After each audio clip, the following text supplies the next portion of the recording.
why was your timing out coming back? I was flying into a headwind, and yet I just worked my times on my TAS. That's why I descended too early and nearly flew into the mountains. Why did you nearly run out of fuel? Well, you had this unplanned climb to 8,000 feet in a 180 Cherokee, which is a big engine. And then you had this long flight back into the headwind. And you hadn't been full to start with because there were 4 persons on board. The soul-searching after that flight, I've never forgotten it. The basic lessons I learnt, even before I got to Bankstown and saw that the weather was not really good, a lot of the things that I was thinking about in flight, I should have thought about the night before when I was doing the planning. All the what-ifs. What if I have to turn around? What if I get halfway there and the weather's bad? But I hadn't. And yet I was a 500-hour private pilot. Yeah, that's an experience I'll never forget. Situational awareness is far more than see and avoid. But obviously when you're flying VFR, looking out is critical to your survival. So it's important that you have well-rehearsed and appropriate scanning techniques. You need to be able to take in a lot of information from different places at the same time. One of the physiological limitations of seeing is what we call empty field myopia. And that's a situation where your eyes adopt their natural rest position at about 1 metre of focal point, so that you're not seeing into the distance beyond that. And that happens when there's nothing to see out in the visual world. Now, there are 2 ways to avoid that. One is to have an adequate scan happening so that you look around you all the time, in and out of the aircraft, to help build an accurate mental model of what's happening around you. And the other way is to maintain a clean windscreen. Because clearly if the windscreen's dirty, it's going to make it harder to see through it. And a dirty windscreen can create what we call a focal trap, where again your focal point is trapped, as we say, at 1 metre or so distant from you, because the object on the windscreen is what you're focusing on.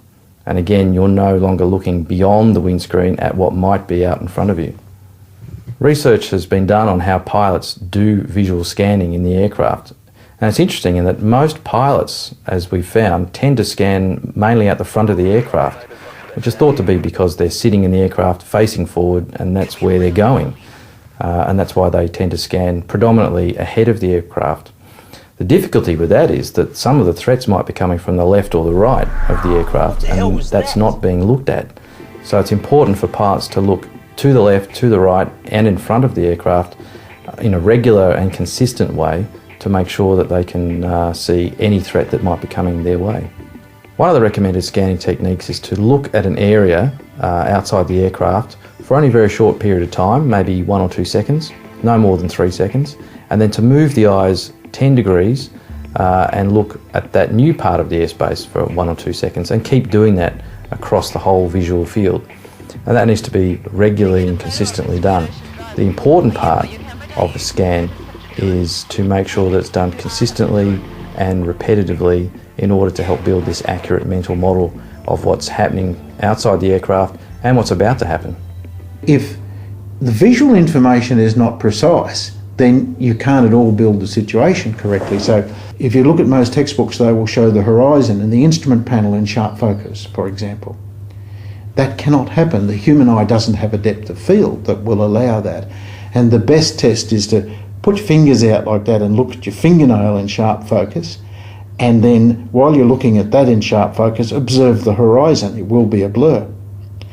Now, if you're flying along looking at your instrument panel in sharp focus, the other aircraft or bird or weather is a blur and is not coming into your situation awareness. So when you look outside for any reason, even if it's not just to observe traffic, it's just to see the horizon, you still must accommodate the eyes to that focal length. You must look. You can look at the wingtip first and see the rivet in sharp focus, or you can look at a house in the distance and see it in sharp focus, but you must do that all the time.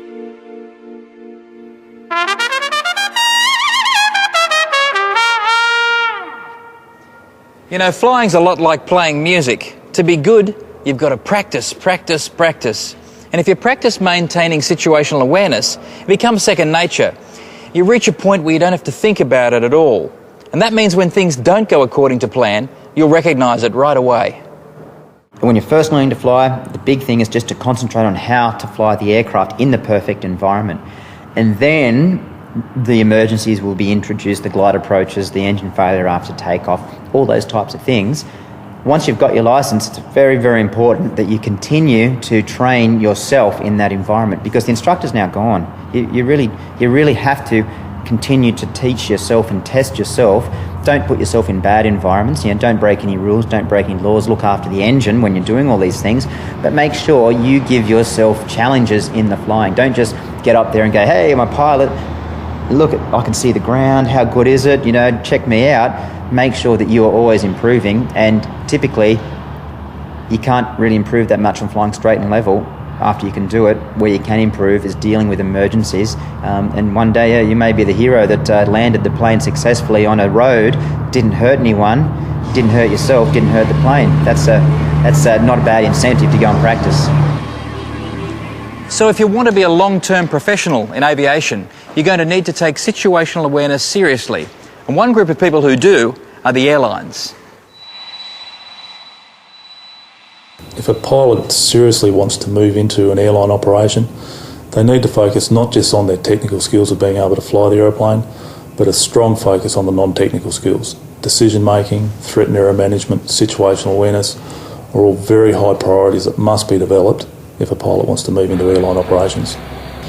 In regard to the training at QantasLink, we'll start with our initial trainees with ground schools, where during normal induction we'll talk to them about human factors, how situational awareness is one of the elements of human factors, what to look for in relation to what are the indicators that situational awareness may be being lost. We then move into simulator programs where we don't just train the manipulative skills of how to fly a Dash 8 aircraft. We will culminate in line-orientated flights where it requires a flight crew member new to the company to demonstrate their ability to maintain situational awareness of the aircraft where it is over a complete route and ensure that the operations are compliant. We've covered a lot of ground here, so let's go back to our pilot Sheldon, who's attempting to enter Coffs Harbour Class D airspace. But first let's rewind a little to see how he prepared. It's good to see our pilot is putting the what-ifs into his planning process and preparing himself for the event if he doesn't get a clearance. Kilo. Clearance is not available. Remain outside Class Delta airspace. Remain outside Class Delta airspace, Juliet to the Kilo.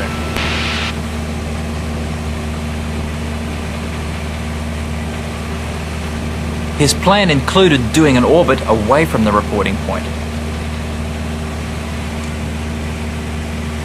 Zulu Kilo, traffic is Piper Warrior tracking coastal southbound, not above 1000, tracking overland, should be passing Mundadge and Head around this time.